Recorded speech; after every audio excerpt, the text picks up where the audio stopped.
Hello there. Welcome to The First Page, hosted by T.S. Russell. Joining me this evening is my very special guest, Bartholomew Bear. Today we will be reading the first page of The Grapes of Wrath by John Steinbeck. The Grapes of Wrath, Chapter 1. To the red country and part of the gray country of Oklahoma, the last rains came gently, and they did not cut the scarred earth. The plows crossed and recrossed the rivulet marks. The last rains lifted the corn quickly and scattered weed colonies and grass along the sides of the roads, so that the gray country and the dark red country began to disappear under a green cover. In the last part of May, the sky grew pale, and the clouds that had hung in high puffs for so long in the spring were dissipated.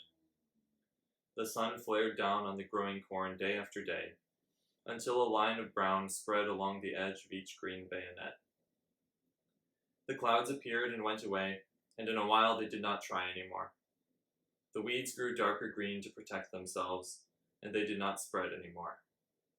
The surface of the earth crusted, a thin, hard crust, and as the sky became pale, so the earth became pale, pink in the red country and white in the gray country. In the water-cut gullies the earth dusted down in dry little streams. Gophers and antlions started small avalanches, and as the sharp sun struck day after day, the leaves of the young corn became less stiff and erect.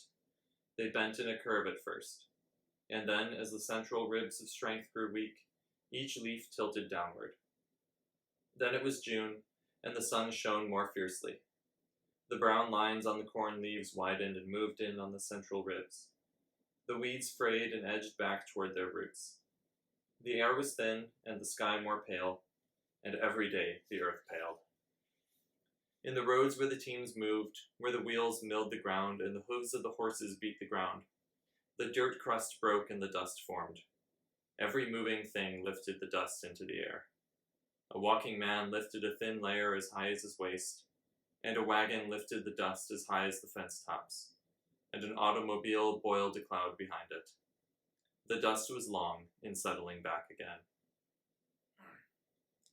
Once upon a time, there were some very cranky grapes. Sorry, couldn't resist.